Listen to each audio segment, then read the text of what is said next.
ચલો જો ગઈકાલે આપણે સ્વાધ્યાય 2.2 છેલ્લા દાખલા સુધી માઇનસ બીની વાત કરી હતી, બરાબર. અને આ રીત ઝેડ ઉપર વ્યાખ્યાયિત છે એવું આપે છે. ઝેડ એટલે તમને ખબર છે પૂર્ણાંક સંખ્યા ગણ છે, બરાબર. પૂર્ણાંક સંખ્યા ગણ એટલે તમે કોઈ પણ કિંમત મૂકશો તો જવાબ એનો શું આવશે બેટા? ગમે તે આવે. આ રીત ઝેડ ઉપર વ્યાખ્યાયિત છે. આ પૂર્ણાંક સંખ્યા ગણ છે. આની વાત કાલે આપણે કરી દીધી, જેમાં માઇનસ પ્લસ 0 ત્રણ વસ્તુ આવે, બરાબર. એટલે કોઈ પણ કિંમત તમે એ માઇનસ બીમાં મૂકશો તો જવાબ ધન મળે કે ન મળે એની સાથે કોઈ લેવા દેવા અપૂર્ણાંક નહીં આવે. કેમ? કારણ કે તમે કિંમત ઝેડનો જ ઉપયોગ કરો, બરાબર. એટલે તમારો વિસ્તાર, પ્રદેશ, સબ વિસ્તાર બધું ઝેડ એવી વાત આપણે થઈ. હવે અત્યારે જે વાત આવે છે તમારી જુઓ. હવે હું તમને જે કહેતો હતો વિધેયના પ્રકાર આવે છે એ અહીંયા છે, બરાબર. નોટ પેન થોડી ખોટી રાખણ, સાહેબ આ રસ કશું લખતા નથી એવું ના કહું છું.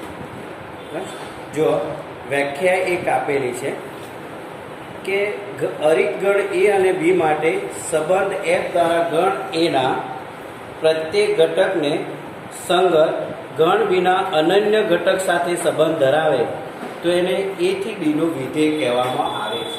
હવે તમારી પાસે કોઈ પણ બે આવા ગણ છે, આપણે આને કિરણના ઉપરથી જોઈશું તો જ તમને ખબર પડશે. આને ગણ એ કહી દો, આને ગણ બી કહી દો. આની અંદર કોઈ પણ ઘટકો તમે લખી શકો છો.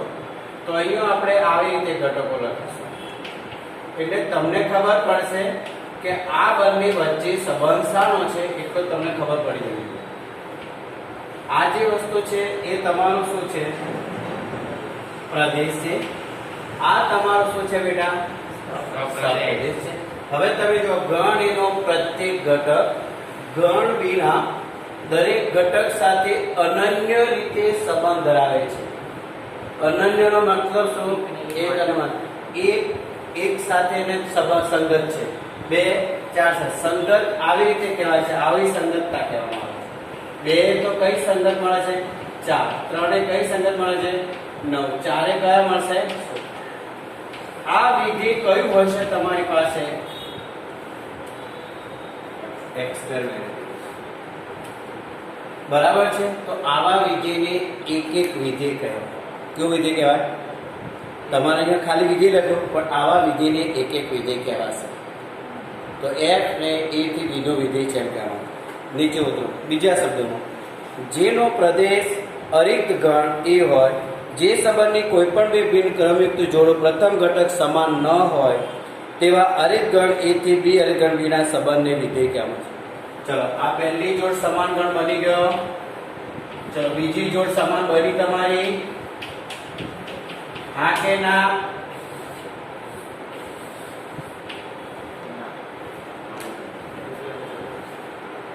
ઓકે, તમને કહ્યું છે જો જે સંબંધની કોઈ પણ બે બિન ક્રમયુક્ત જોડના પ્રથમ ઘટક સમાન ન હોય તેવા અરિત ગણ એ થી અરિત ગણ બીના સંબંધને વિધેય કહેવામાં આવે છે. અહીંયા પહેલા બંને સરખા છે ઘટક, કારણ કે આપણે વિધેય x કે +1 લીધું. તમે અહીંયા -1 કે +1 કરો, આ ઓટોમેટિક ચેન્જ થઈ જશે. બસ આટલું જ જોવાનું છે. આગળ ઉતરો. જો f એ થી b નું વિધેય હોય અને ab belongs to f, તો f of a બરાબર b અને b એ f દ્વારા મળતું a નું પ્રતિબિંબ. આ તો આપણે વાત થઈ ગયેલી છે પ્રતિબિંબની વાત. આપણે તમે સીધો જવાબ શોધવા જઈશું. આ દાખલા કરાયેલા આપણે ઉદાહરણ 10 11 કરાયેલા છે મેં? ના હોય ને આગળ, કારણ કે બે આગળનું ઉપરનું 2.2 હોય તો આ બાકી. ચલો, હવે તમને ઉપર એક કીધેલું છે કે ઉદાહરણ 8 માં દર્શાવેલ સંબંધ પર વિધેય નથી. આ ઉદાહરણ 8 જોવા જવું પડે, પણ આપણે જોવા જવું છે. જોઈ લો, જો તમારે જોવું હોય તો ઉદાહરણ 8 જ્યાં હોય ત્યાં જો સંબંધ દર્શાવેલ નથી, કારણ કે બધી કિંમતો પહેલી પૂર્ણ વર્ગ છે, બરાબર. હવે જુઓ, ઉદાહરણ 9 નો સંબંધ વિધેય નથી. કેમ આવું બધું? કેમ આવું થાય? હવે મારે 8મું ઉદાહરણ કરવું પડશે તો હું તમને કહી દઈશ. કિરણ આવૃત્તિના મને ખાલી કિરણ આવૃત્તિ એ PQ છે કે AB છે? PQ. ચલો, આ P છે Q. અહીંયા શું આવે છે બોલો જલ્દી? 9 4 25 રાઈટ. અહીંયા તમારું -5 છે, ઉપર પ્લસ છે, નીચે માઇનસ છે. અહીં -4 હશે, 4 છે 3, સોરી 1 મિનિટ. અહીંયા 3 કરી દો, -3 કરી દો. પછી 2 તો -2, પછી વચ્ચે 1 છે આવું. હવે તમારે ધ્યાન રાખવાનું, એનો પ્રત્યેક ઘટક ગણ વિના દરેક ઘટક સાથે અનન્ય રીતે સંગત છે, એક અને માત્ર એક. એટલે આ કેવું વિધેય કહેવાય? 1 - 1 એક વિધેય કહેવાય. હવે અહીંયા તમારે જોવાનું 9 કોની સાથે સંકળાશે બેટા? રાઈટ. 4 કોની સાથે સંકળાશે? અને 25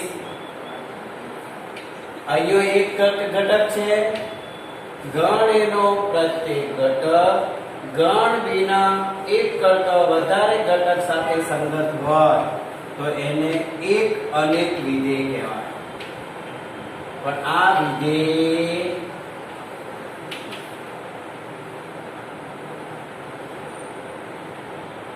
સમજાય ગયું? એનાથી ઊંધું કરો, આને સામે મૂકો, આને પેલું રાખો તો અહીંયા 2 ઘટક આવશે, 1 ઘટક આવશે, એટલે કેવું વિધેય થઈ જશે?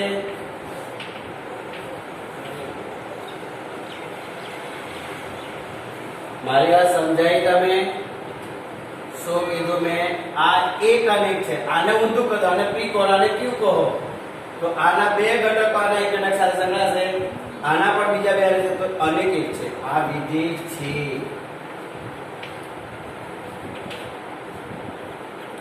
ગણ એના એક કરતા વધારે ઘટકો ગણ વિના એક જ ઘટક સાથે સંકળાતા હોય તો એ અનેક એક વિધેય છે, અને વિધેય છે તેમ કહેવાય. આવી બનતી હોય તો, ના બને તો હરિઓમ. આ નથી થતું. એટલે વિધેયના પ્રકાર કેટલા થયા? અહીંયાથી દેખાય છે કેટલા થયા? કૃષ્ણ, કેટલા પ્રકાર થયા? કયા કયા બોલો? એક. હા, આમાં 3 માંથી કયા 2 વિધેય ખાસ છે? અનેક એક, અનેક એક. આવું હોય એને વિધેય કહેવાય. હવે તમને આમે કયું ઉદાહરણ લખ્યું તમારું? હવે તમે મને ઉદાહરણ 9 કહો, એટલે હમણાં તમને બધી ખબર પડી જશે. જુઓ, હવે ઉદાહરણ 9 મને અહીંયા લખાવો. આમાં આ જગ્યા A is equal to 1 2.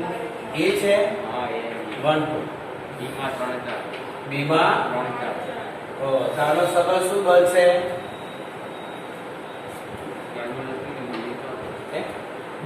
એક એક ઘટક સાથે તમે સાંકળી શકો, બીજું કઈ થાય નહીં. પણ એના માટે તમારું ફંક્શન શું હશે? ના થાય. 2x + 1 કરશો તો 2 × 2 = 3, પણ 2 મૂકશો તો 2 × 4 + 1 ક્યાં થાય? 3x - 1 કરવું પડશે. 3 × 3 ના થાય. 4x - 1 કરો, પ્લસ તો થઈ જશે. x + 2 કરો. ચલો, રાઈટ થઈ ગયું. આ એક એક વિધેય થઈ ગયું, એક એક જ. એટલે આ બંને સેમ થઈ ગયા. હવે તમારા સાથે એનું પછી તમારે 11મો દાખલો જોવે ને, એટલે અમને ઉદાહરણ હમણાં ખબર પડે. તમે પહેલા નક્કી કરી દો વિધેયનો પ્રકાર, બરાબર ને? તમારે શું કરવાનું? ફંક્શનમાં જે આપેલું હોય એનું ના ખબર પડે તો કિરણવાળી આકૃતિ કરી દેવાની અને એરા માર દેવા. એરા મારને તરત જવાબ એનો આવી જશે. ચલો, 11મું ઉદાહરણ શું કહે છે બોલો? 10મું, સોરી. n એ પ્રાકૃતિક સંખ્યાઓનો ગણ છે. તેની વ્યાખ્યાય કોઈ સંબંધ r એવો શોધો કે r ની જોડ xy. સરળ તમને આપી શું આપેલી છે? r = xy, y બરાબર શું આપેલું છે? 2x. અને બંને કયા ગણના ઘટક હશે? લ્યા બોલો. આ એક એક વિધેય છે. કેમ? આ શું આપ્યું? n. એટલે x બરાબર કે y બરાબર તમે શું લેવાના? x બરાબર લેવાના આપણે.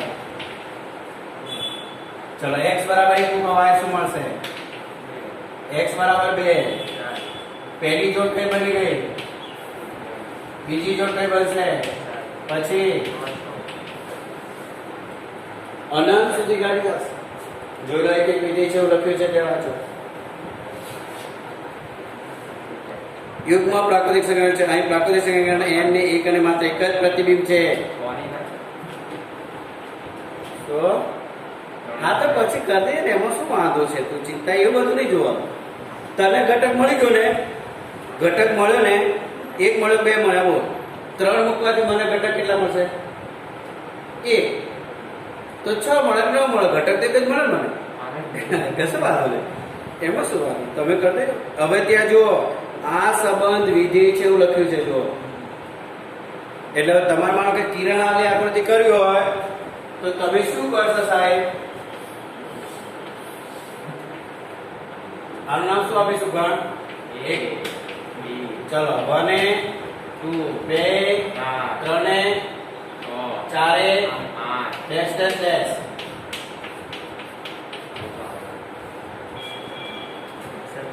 એક એક વિધેયમાં ત્યાં સ્પષ્ટ લખ્યું છે, વાંચો તમે શાબ્દિક. એ બધું મૂકી દેજો. પ્રત્યેક પ્રાકૃતિક સંખ્યા n ને એક અને માત્ર એક જ પ્રતિબિંબ મળે છે. એટલે આ સંબંધ વિધેય છે. આમ જોડો. હવે નીચેનું ઉદાહરણ જુઓ. નીચે જો તમે આ 3 ઉદાહરણ સ્પષ્ટ કરશો તો તમને સ્વાધ્યાય 2.3 ના બધા દાખલા આવડી જશે. બરાબર? નીચેના ઉદાહરણો આપેલ સંબંધ ચકાસો અને પ્રત્યેક સંબંધ વિધેય છે કે નહીં તે કારણ આપવાનું. ચલો પહેલું બોલો. 2 1 3 1 4. હવે તમારે એના માટે શું કરવાનું? તો તમારે એના માટે આવું ચક્કરનું દોરવાનું, બીજું કંઈ જ કરવાનું નહીં. એના પરથી બધી જ વાત તમને ખબર પડી જશે. ઉદાહરણ કયું છે? 11. ચલો, ગણનું નામ ગમે તે આપી દેવાની છૂટ છે. અરે આ તો ક્રમિક જોડ છે પોપટ. આ રે તારી ક્રમિક જોડ કહેવાય. લ્યા પહેલી જોડ કઈ છે? કૃષ્ણ 2 1. ચલો બીજી જોડ 3 1. ચલો ત્રીજી જોડ 4 2. ભૂલ છે હવે? ચલો પહેલા ઘટક ને ગણ એ પ્રદેશ 2 3 4. ચલો બીજો ગણ 1 1 2.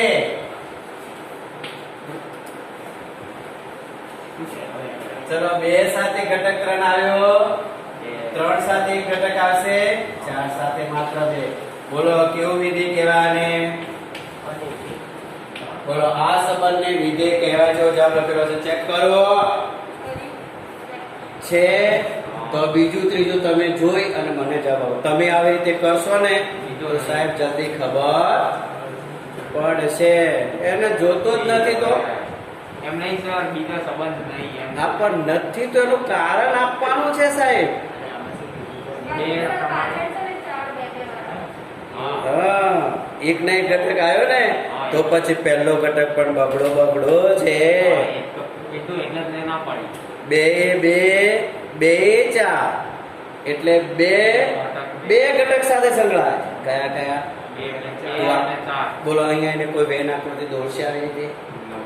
જો તમે દોરીને મને સમજાવી દો તો હું માની લો કે તમને આવડી ગયું.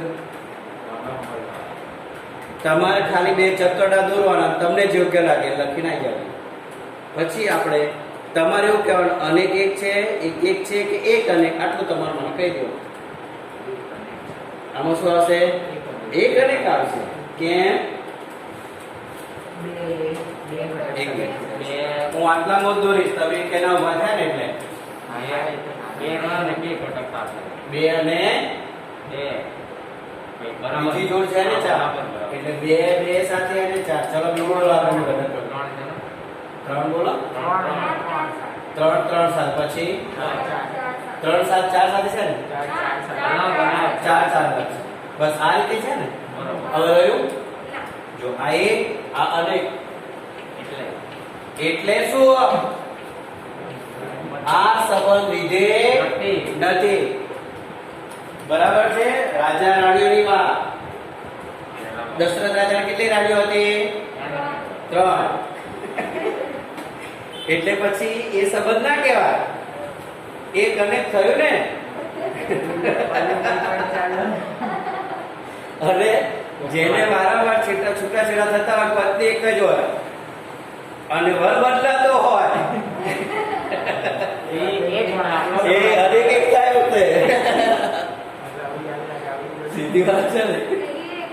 છે ને આવું લખી દઈએ તો અલગ આ તો સમજાવવા માટે કરે બેટા. માઇનસ 4 એવું કંસમાં પણ આવશે ખબર તમને? કંસ ના 3 છે. એક જ રાજાની એક મહારાજાની 2 પુત્રી છે. લ્યા એ મહારાજાનું નામ ભૂલી ગયો કારવા છે મેં જોયું સિરિયલ. આજે જોઈશ તો આવશે તો કાલે યાદ કરાવજો બરાબર. એ કઈ વાતો નહીં આવશે તો આપણે ખોટું થોડું ભણીએ છીએ. ગુજરાતી ભાષામાં છોકરાને સમજાવી દીધા કે એક વારમાં 3 પત્ની હોય તે વિજય નથી. છોકરાઓને ખબર પડી જાય કે એક અનેક સંબંધ થયા.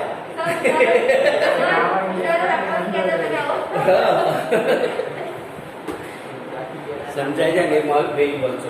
ઓકે હવે નીચે ઉતરી જઈએ બરાબર. જો વિધેયનો વિસ્તાર r કે r ના કોઈ ઉપગણનો વિધેય હોય તો એની વાસ્તવિક આ વસ્તુ ધ્યાન રાખજો. વાક્ય શું કહે છે?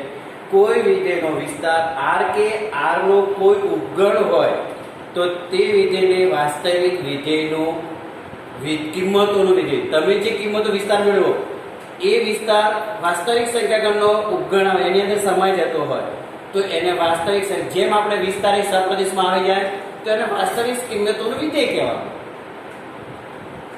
તમે વિસ્તાર સપ્રદેશમાં આવે તો આપણે ઉપગણ છે લખતા હતા ને તો વિસ્તારને કોણ કહેતા હતા? આપણે જે કિંમતો fx માં x ની મૂકતા હતા એ ને.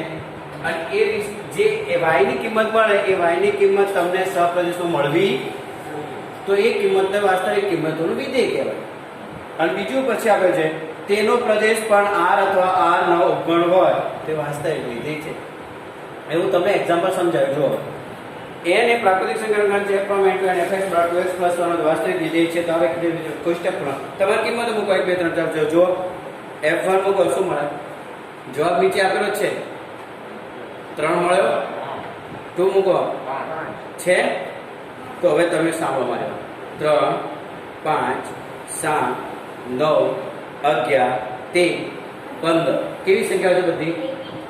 21. પણ ધન છે બધી આ n માં આવી જાય તો આ વિસ્તાર થયો ને તો વિસ્તાર n નો શું બની ગયો? ઉપગણ. તો એને વાસ્તવિક કિંમતોનું વિધેય કહેવાય. જો પાછા ફેરી જોવે હા હવે એ લખવું પડે. હવે હા આલેખ આવે તો હવે આલેખોની વાત કરી દેવી પડશે તમારી સાથે. બરાબર. તદે વિધેય એટલે શું? તો તમને એક પ્રશ્ન પૂછી લો. દ્વિચલ સુરેખ સમીકરણ તમે ભણેલા છો ને? હા. જો દ્વિચલ સુરેખ સમીકરણમાં ax + by + c = 0 માં c = 0 હોય તો આલેખ શેમાંથી પસાર થાય? ગમે તે હોય. સહી હોય ગલત? કેમ એવું? સમજ ભાઈ. કૃષ્ણા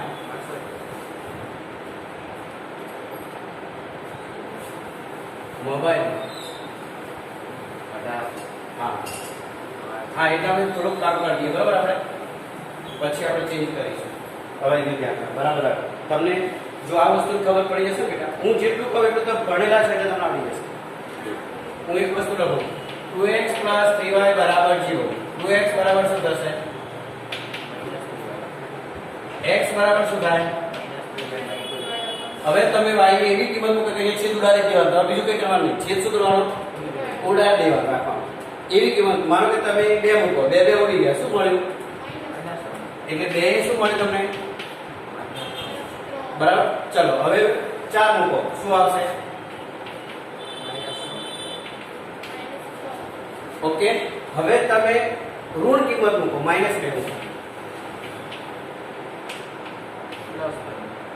ગલત?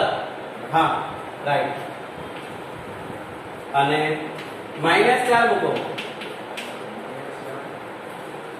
+6 થઈ ગયું. આ કયા ચરણનું બિંદુ આવશે બેટા? ચોથું ચરણ આવ્યું. આ કયું ચરણ આવશે? બરોબર. આવો તો સાચું. ચલો હવે હું તમને એક મૂલ્ય મૂકું. y = 0 મૂકો. x શું મળશે? 30/2 15 થાય ને? હે x = 0 30/2 ભાગ્યા 2 15 થયા ખોટું કીધું આના વચ્ચે સારો સંબંધ છે y બરાબર 0 તો x બરાબર 0 હવે તમને હા હવે જો આ દોર્યું આપણે આ બિંદુ ગમે તો મારે કહી દઉં તમારો આલેખ આમ આવશે બસ મારે તમારું કામ પૂરું થઈ ગયું આને તજે લીધે કે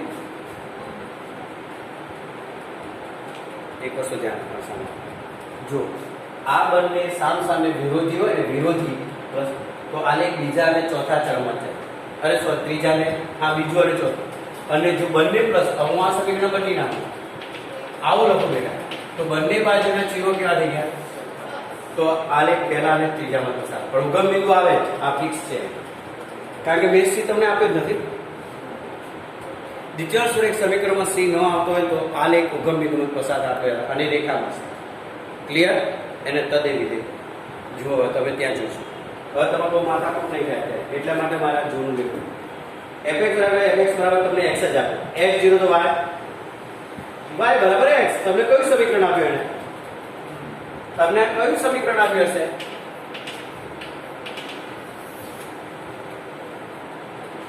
મેં અહીંયા શું આપ્યું 2x ને 3 આપ્યા ત્યારે મેં x અને y સહગુણક શું આપ્યું મેં બંને ધન થઈ ગયા ત્યારે હવે x ધન તો y ધન x ધન તો y ધન x ઋણ તો y કયા ચરમાંથી પસાર થશે અને પહેલા અને ત્રીજા જોઈ લો તમે વાંચો તે તમારી રીતે જોઈ લો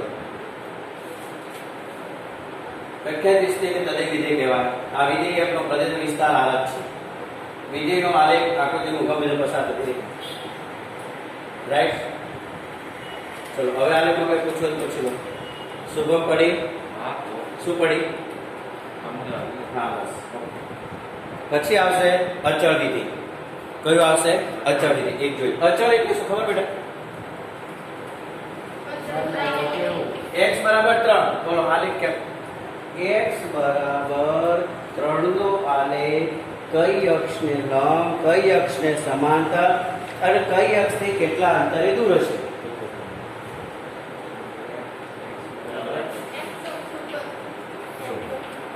આ x અક્ષ અહીંયા 3 આવશે હવે તમે y ની કોઈ પણ કિંમત લેશો બેટા y ની કોઈ પણ તમારો x ક્યારે બદલાશે ને તમે ગમે તેટલા બિંદુઓ કરો મારી વાત સમજી લો ગળે ઉતર્યો શું ઉતર્યો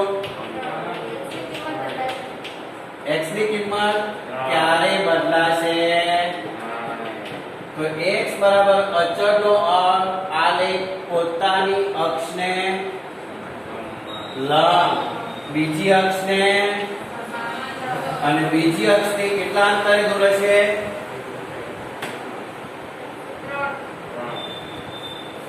y થી 3 અંતરે હશે ફિક્સ છે ચલો દોરેલું છે આવું તમારું લીધું છે y બરાબર -2 fx બરાબર c c ની જગ્યાએ કોઈ પણ આગળ y કર્યો ને તો y બરાબર c c બરાબર એને શું લીધું ખબર છે -2 ઉપર છે ઓકે 3 લીધા છે તો +3 y બરાબર 3 નો આલેખ છે એટલે આમ જશે એ વખતે y બદલાશે નહીં નથી આવ્યો શું કર્યું સાથે ગબા બે અહીંયા